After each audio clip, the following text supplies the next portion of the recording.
वसुस्पते नीरमय मय्ये वास्तु मयि श्रुतम् ॐ इहैवाभिवीतनूभे आग्नि इव ज्यया वाचस्पतिर्नियच्छतु मय्ये वास्तु मयि श्रुतम् ॐ उपभूतो वाचस्पतिरुपास्मान् वाचस्पतिर्वसताम्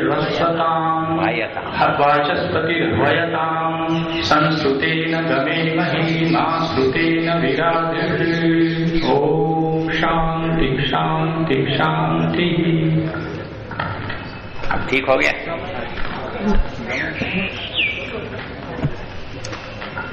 ओम ये त्रिशक्ताः पर्यन्ते विश्वारूपाणि बिभ्रतः वाचस्पतिर्बला तेषाम् तन्वो अद्य दधातु मे पुनरेहि वाचस्पते देवेन मनसा सह वसुष्पते निर्मय मय्येवास्तु मयि श्रुतम् यहैवाभिवितनूभे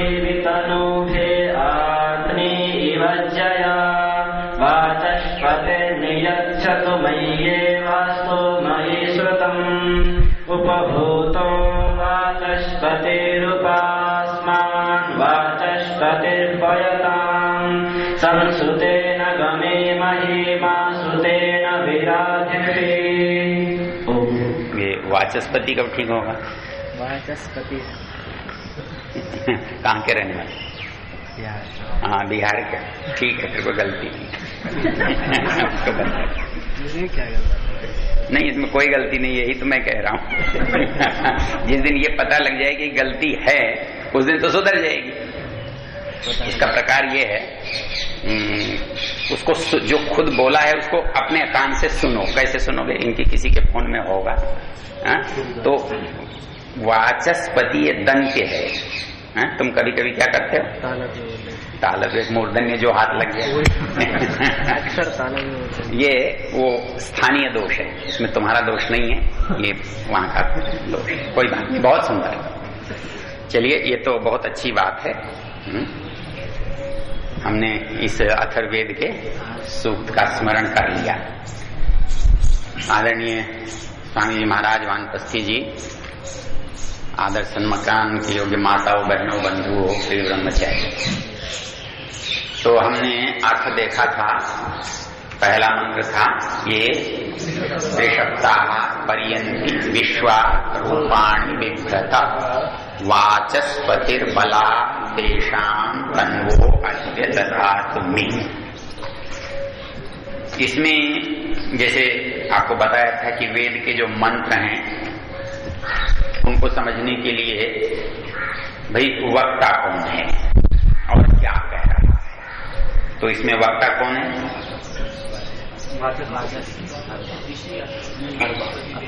वो तो यहाँ तो ये कहा गया है वाचस्पतिर्वयताम्।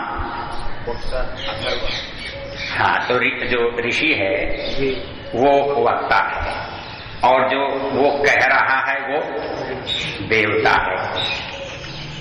तो कह ये रहा है कि ये वाचस्पति जो है हमारे लिए ऐसा ऐसा करे।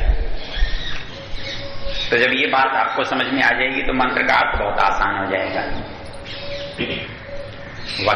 फिर दूसरी चीज इसमें आपको बताई थी, याद होगी, कि मंत्र के जो प्रकार हैं निरुक्त के हिसाब से तो 8 हैं और बृहद देवता के हिसाब से 32 हैं और सर्वानुक्रमणिका में भी जो निरुक्त के हैं लगभग वो हैं।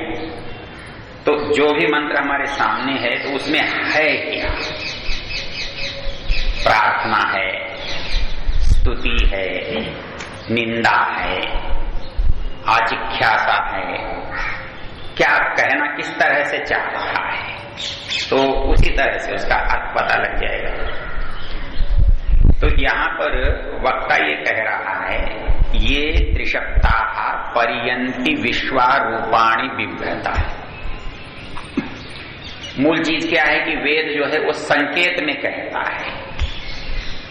हर बात को हम विस्तार से वेद में ढूंढना चाहेंगे तो नहीं मिलेगा, सूत्र रूप में मिलेगा। और सूत्र रूप में मिलेगा तो सूत्र क्या है? कि इस पूरे विश्व में त्रिशक्ता रूपाणि बिभ्रतः पर्यन्ति, कोई 3 और 7 हैं जो इस संसार में नाना रूपों को धारण करके सब जगह विचर रहे हैं, विद्यमान हैं। मूल बात शब्दार्थ में केवल इतनी है। अब जो केवल मंत्र पढ़ के देखेगा तो उसकी समझ में तो कुछ नहीं आएगा, क्योंकि उसकी समझ में 3 7 नहीं आएगा, भिन्न रूप नहीं आएंगे। लेकिन इसके साथ दूसरी बात क्या कह रहा है, वाचस्पति तेषाम बलान अद्य तन्वः दधातु, इनका हमसे कोई संबंध है और वो संबंध को ठीक कौन कर सकता है, वो वाचस्पति है। वाचस्पति इनके जो गुण हैं, इनका जो लाभ है वो हमको प्राप्त करा सकता है और वो करा भी। यहाँ क्या है, मैं दधातु, भाई मेरे लिए वो करा सकता है, वो करावे। तो इसका अभिप्राय क्या है कि यहाँ कोई चीज ऐसी कह रहा है कि वो हमारे लिए लाभदायक है, लेकिन लाभ उठाने के लिए उसका उपाय चाहिए। उपाय वाचस्पति के पास है। अब यहाँ वाचस्पति नाम का कोई आदमी आप समझो तो बात कैसे बनेगी, क्योंकि वो इस सब को जानने वाला होना चाहिए। सबको, हमारे में सारे ही मिलकर सब कुछ नहीं जान सकते। जब सारे मिलकर सब कुछ नहीं जान सकते तो इस सब कुछ को जानने वाला तो कोई होगा, तो वो जानने वाला है और उस ज्ञान को हम में से जो जानता है वो हम तक आ सकता है, हमको पहुंचा सकता है। अब उसके पास ज्ञान है और हमको हम तक पहुंचना है। बीच की कड़ी क्या हो, बीच की कड़ी 1 हो सकती है, 2 हो सकती है, 10 हो सकती है, 1000 हो सकती है, लेकिन प्रकार कितने होंगे?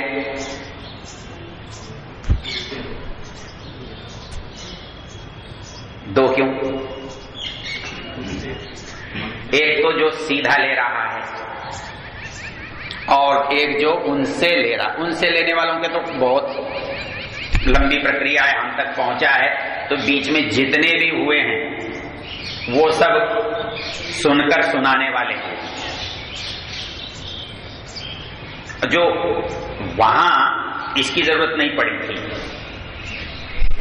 पहली बार जिससे मिले थे उस समय किसकी जरूरत नहीं पड़ी थी, सुनने का परिणाम तो उनके पास भी था। भाई सुनने से क्या है, प्राप्ति है, देखने से क्या है, प्राप्ति है। किसी भी ज्ञान के उपयोग करने से, इंद्रिय से कोई लाभ मिलता है तो क्या है, प्राप्ति है। तो प्राप्ति तो कान से भी है, प्राप्ति आंख से भी है, लेकिन वहां तो ये सारे प्रकार नहीं है। तो वहां कौन सा प्रकार है, उसके लिए एक शब्द है साक्षात कृत धर्म, उसका विशेषण है जिन्होंने धर्म का साक्षात कर लिया है। तो मैंने किसी से सुना और मैं आपको सुना रहा हूं, मैं साक्षात तो नहीं हूं, क्योंकि मैं जब भी कहता हूं तो यही तो कहता हूं, देखो मैंने वहां सुना था, मैंने वहां पढ़ा था, मैं आपको बता रहा हूं, तो मैं साक्षात में तो नहीं आया। तो जिसके पास है उससे कैसे लिया, मतलब जो मालिक है उससे लिया। मैंने तो किया लेने वाले से लिया, आपने लेने वाले से लिया। आप जिसको दोगे वो भी ये कहेगा कि मैंने किसी लेने वाले से लिया, लेकिन जो स्वयं अधिकारी है उससे किसने लिया, उसने किसको दिया, वो जो लेना देना है वो क्या कहलाएगा, साक्षात्कार। साक्षात मतलब जिसने दिया, सीधे सीधे उसको दिया, ये मेरी चीज मैं आपको देता हूं। उसके बाद उसने किसको दिया, कितना दिया, वो अलग अलग होता जाएगा। तो यहां पर मूल क्या हुआ, जिसने पहले पहल लिया। अब वो पहले पहल लेने वाला वाचस्पति हुआ। वैसे तो सबसे बड़ा वाचस्पति तो वही है, लेकिन हमको भी कौन दे सकता है, जो उससे ले। देखो चरक में एक प्रसंग आता है कि इस दुनिया में रोग हो गए, लोग बहुत परेशान होने लगे। तो ऐसी स्थिति में क्या होता है,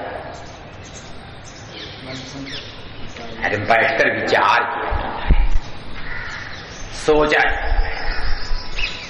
तो सारे ऋषि महर्षि लोगों क्या किया, बैठ करके विचार किया।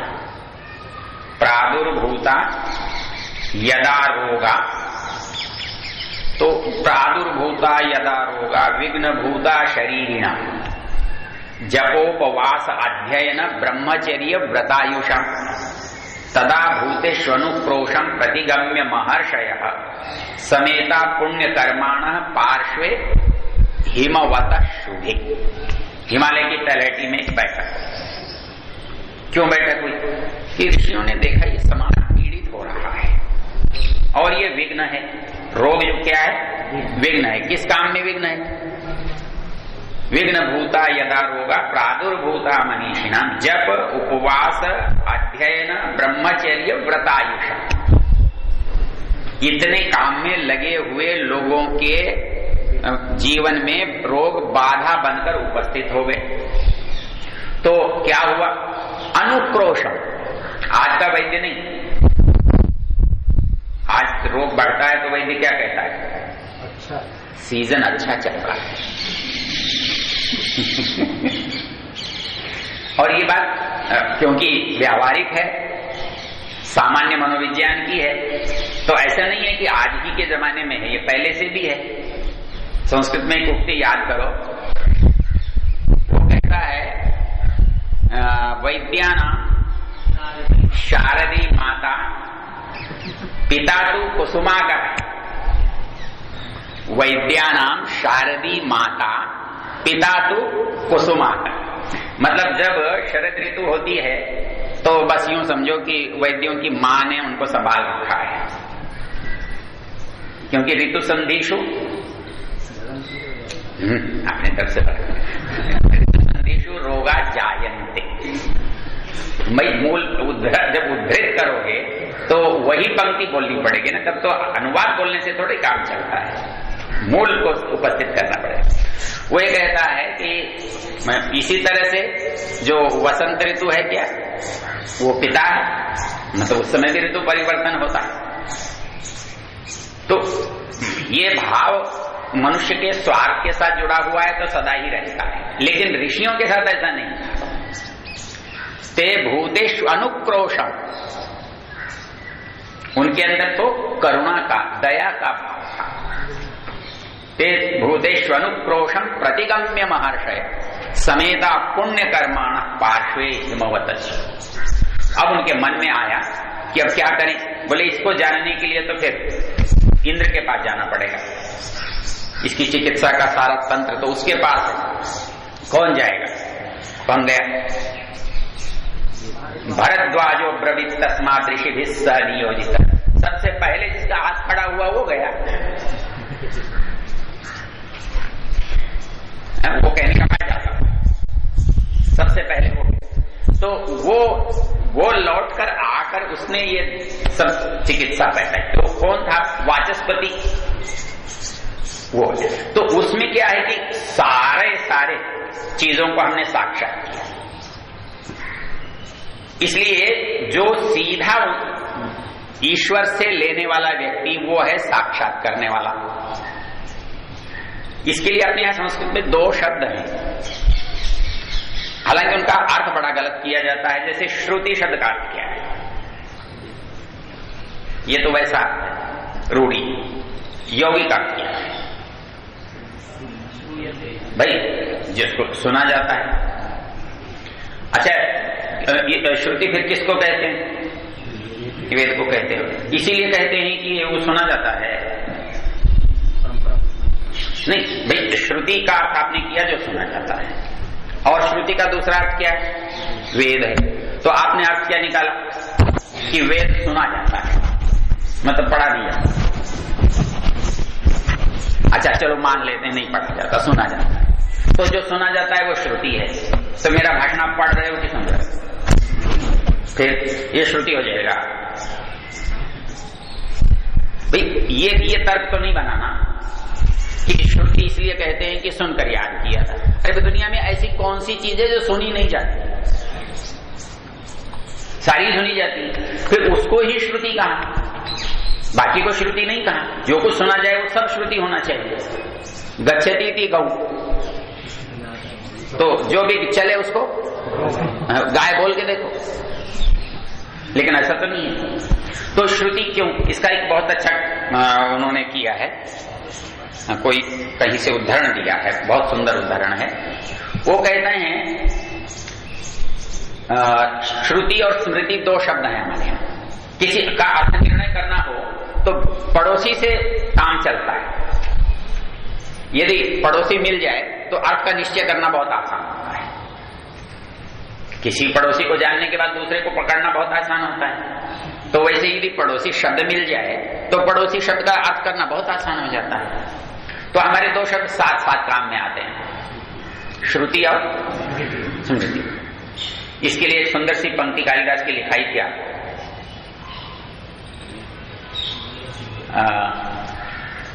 श्रुतेरिवार्थम स्मृतिरन्वगच्छत् स्थित स्थितामुच्चलित प्रयाताम निशीदुषीम आसन बंधधीर। तो वो ये कहता है कि दिलीप जो है गाय के पीछे जब जाता है तो प्रातःकाल उसको सुदक्षिणा छोड़ने जाती है गाय को। तो वो सुदक्षिणा गाय के पीछे कैसे जाती है उसका उपमा देता है कालिदास। तस्यापुरन्यास पवित्र पांसुम अपांसुलाना धुरी कीर्तनीया मार्गम मनुष्येश्वर धर्म पत्नी श्रुतेरिवार्थम स्मृति। देखो अब तुम्हारे लिए मुश्किल पैदा हो गई। तो मतलब श्रुति और स्मृति में संबंध क्या है? श्रुतेरिवार्थम स्मृतिरन्वगच्छत्। स्मृति जो है वो श्रुति के पीछे चलती है। तो श्रुति पीछे चलने वाली चीज नहीं है और स्मृति आगे चलने वाली चीज नहीं है। तो श्रुतेरिवार्थम स्मृतिरन्वगच्छत्। तो श्रुति हुआ कौन? वेद है। तो साक्षात अनुभव श्रुति ही और श्रुतानुभव स्मृति। जो साक्षात अनुभव है वो श्रुति, और जो सुनकर जिसको जाना सुना देखा है वो स्मृति। और हमारे यहाँ दो ही तरह के शास्त्र हैं, और स्मृति किसी खास एक ही पुस्तक को नहीं कहते। व्याकरण में याद करो, ऐसा कहता है ना वैयाकरण स्मृति। व्याकरण जो है स्मृति है। आप कल ये कहो जी सत्याप्रकाश है तो स्मृति है। हाँ, ऋग्वेदादि भाष्य भूमिका स्मृति है। क्यों? श्रुतेरिवार्थम, जो श्रुति का अनुमोदन करती है। श्रुति के और इसीलिए अपने यहां दो चीजें क्या थी? स्वतः प्रमाण, परतः प्रमाण। उसका आधार क्या था? यही था। श्रुति जो है वो स्वतः प्रमाण है और स्मृति परतः प्रमाण है। तो इसलिए हमारे यहाँ स्मृति तभी तक प्रमाण है जब तक वो श्रुति के अनुकूल है, तो उसके कारण नहीं। तो आप इसको वेद कहिए, आगम कहिए, निगम कहिए, संहिता कहिए, श्रुति कहिए, ये सारे शब्द जो हैं यौगिक हैं, रूढ़ नहीं। आप ये नहीं कह सकते ये सुना है इसलिए इसको बना दिया है, ऐसा नहीं है। तो ये कहता है कि वो जो ज्ञान है उसको कहां देखो, जैसे कहा साक्षात्कृत धर्माणो ऋषयो बभू, और वहां एक वचन नहीं है, बहुवचन है। तो ये जो यहां बात जो निकल कर आई है वो साक्षात करने वाला कोई एक नहीं था, वो अनेक थे। तो अनेक, एक के बाद जितने भी हैं वो अनेक हो सकते हैं, और संस्कृत के हिसाब से 3 के बाद हो सकते हैं, 3 में ही अनेक हो जाएंगे। तो ये कहता है कि हमारे पास जो देवता है इसका वाचस्पति, वो वाचस्पति यदि हमारे को मिल जाए, वो हमको ज्ञान दे दे, तो हम इस सारे का लाभ उठा सकते हैं, अपने अंदर एक बल पाल सकते हैं, बल को प्राप्त कर। तन्वो अद्य ददाति, तो वो हमारे शरीर में हो सकता है। इसमें शरीर ही क्यों काम, आत्मा में क्यों नहीं काम? क्योंकि मूल झगड़ा कितना है। कभी हम कहते हैं ये दुनिया वाले खराब हैं, मूल बात इतनी है कि हम एक हैं कि अनेक हैं, कितने हैं?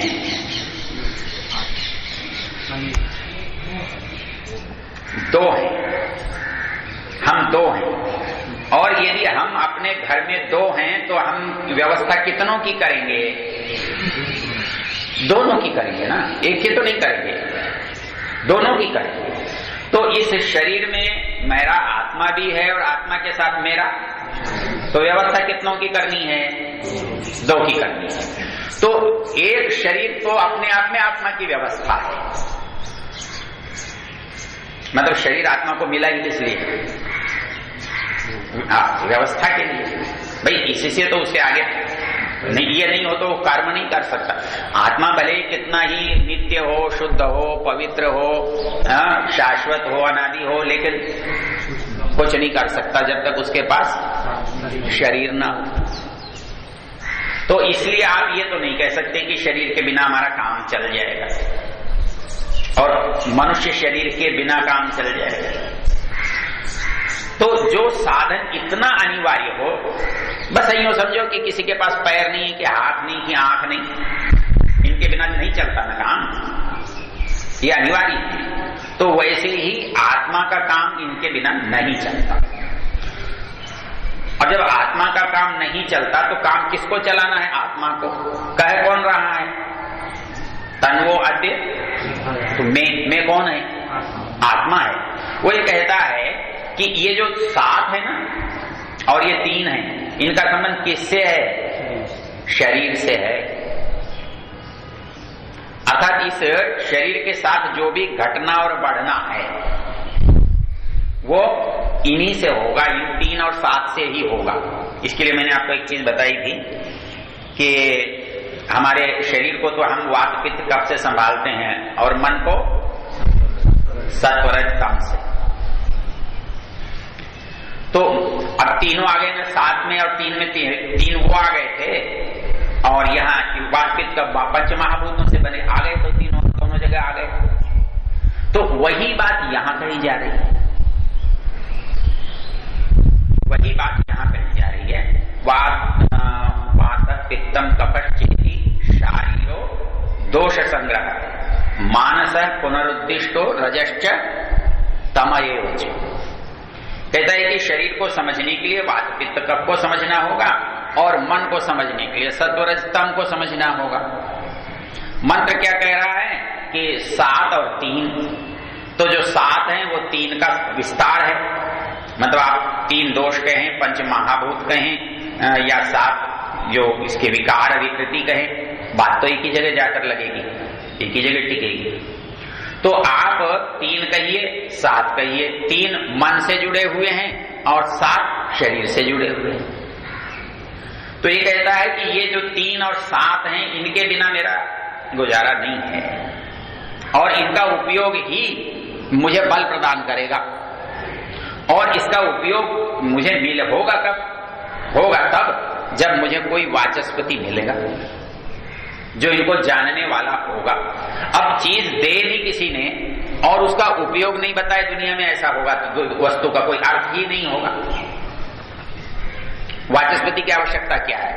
भाई किसी ने आपको खेत दे दिया और आपने खेत ले लिया और आपको ये पता ही नहीं कि खेती करते कैसे हैं, कोई आदमी आपके पास नहीं है तो क्या करोगे उसको? वो तो घास ही उगेगा वहां।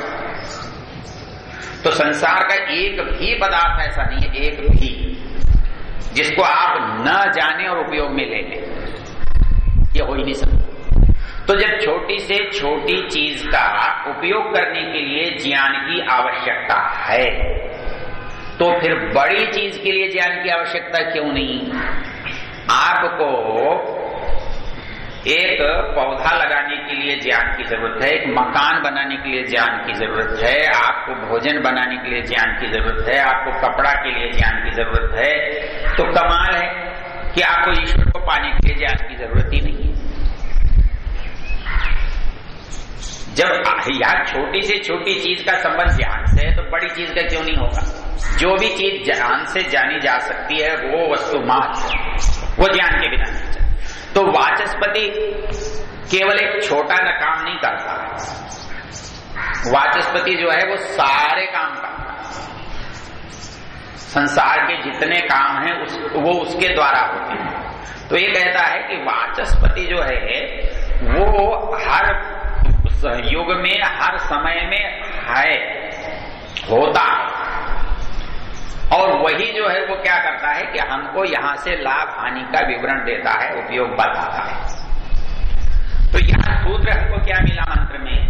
सूत्र मिला 3 का, सूत्र मिला 7 का, और मिला इसका उपयोग करने का, अर्थात हम इसके कैसे अधिकारी हैं और वो उपयोग होगा कैसे, उसके बिना नहीं। और वो उपयोग होगा उसी से क्यों होगा? उसी से ये होगा कि जिसकी होती है मालिक वो होता है, और जो मालिक होता है वही उसके बारे में बता सकता है।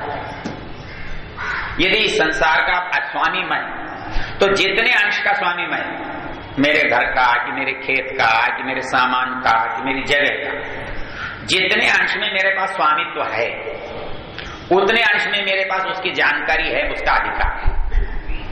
और जो चीज मेरे स्वामित्व से बाहर है उस पर मेरा अधिकार नहीं है। तो संसार में स्वामित्व किसका है?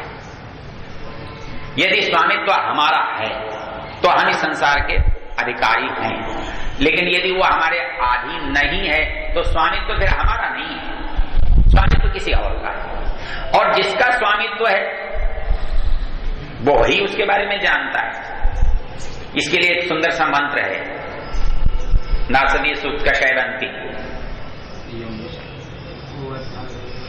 को अद्धा वेद क यह प्रवोचत कुत आ जाता कुत इयं विसृष्टि अर्वा देवास्य विसर्जने नाथा को वेद यथा भव। वो कहता है योस्य अध्यक्ष परमे व्योमन स्वंग वेद यदि वा न वेद। कहता है जो चीज बाद में है वो पहले को नहीं जान सकती, जो चीज बनी ही बाद में है वो अपने से पहली बनी हुई वस्तु को कैसे जान सकती? यदि उसको कोई जानने वाला है तो वही होगा जिसने उसे बनाया है। तो इस मंत्र को यदि आप दार्शनिक दृष्टि से भी देखें, व्यावहारिक दृष्टि से भी देखें, तो इसमें विचार के लिए बहुत सारे अवसर हैं। और अवसर इतने हैं, आप जितना अच्छा विचार सकते हैं, जितनी देर विचार सकते हैं, विचार कर सकते हैं। शब्दार्थ तो थोड़ा सा है, त्रिशक्ता पर्यंति विश्वा रूपाणि बिभ्रत वाचस्पति तेषां बलान अद्य तंगो ददातु। ठीक है, धन्यवाद।